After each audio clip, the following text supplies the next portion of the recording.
இத்தலம் ஏகபாத திருமூர்த்தி தலமாக கருதப்படுகிறது.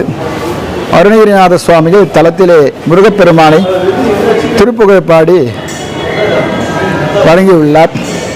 ஆதவிதை பாதமுறை மாதரிடி ஆரம்பித்து கோசை நகர் வாழ வரும் ஈசனடியார் நேசமுருகா அமரர் பெருமாளே அப்படின்னு தலத்திலே முருகப்பெருமானை புகழ்ந்து திருப்புகழ் பாடியுள்ளார்.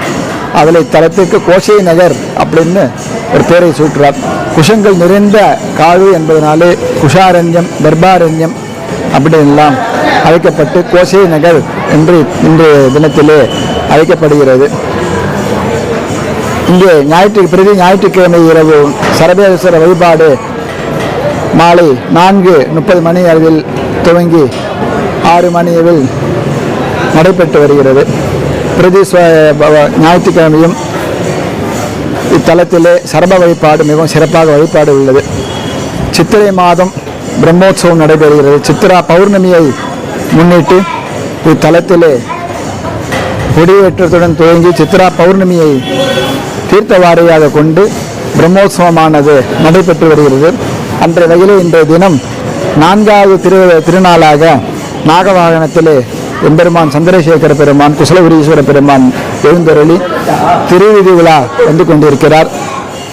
அதைத் தொடர்ந்து நாளைய தினம் ரிஷப வாகனம் குருங்காலீஸ்வர பெருமான் விடையே பெருங்காட்சி பக்தர்கள் அனைவரும் நாளைய தினம் இரவு 7 மணி அளவில் வந்திருந்து ரிஷப வாகன சேவையை தரிசிக்குமாறு இத்தருணத்திலே உங்களை இதன் வாயில் மூலமாக எல்லாருக்கும் தெரிவித்துக் கொள்கிறேன். இதனைத் தொடர்ந்து 7ஆம் நாள் திருத்தேர் உற்சவமும் 10ஆம் திருநாளாக தீர்த்தவாரி உற்சவமும் அன்று இரவு 7 மணி அளவில் அருள்மிகு அறமலர்த்த நாயுடனாகிய குருங்காலீஸ்வர பெருமானின் திருக்கல்யாண வைபவத்தை கண்டுகளித்து எல்லாம் வல்ல இறைவனின் திருவுருளை பெறுமாறு கேட்டுக்கொள்கிறோம். அதனைத் தொடர்ந்து செவ்வாய்க்கிழமை அன்று புஷ்ப பல்லக்கானது மிகவும் சிறப்பாக நடைபெற உள்ளது.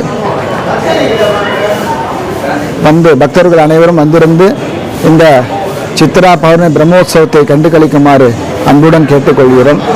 இத்திருக்கோயிலானது 2500 வருடங்களுக்கு முற்பட்டு இராமாயண வரலாற்று சிறப்புமிக்க தலமாக கருதப்படுகிறது.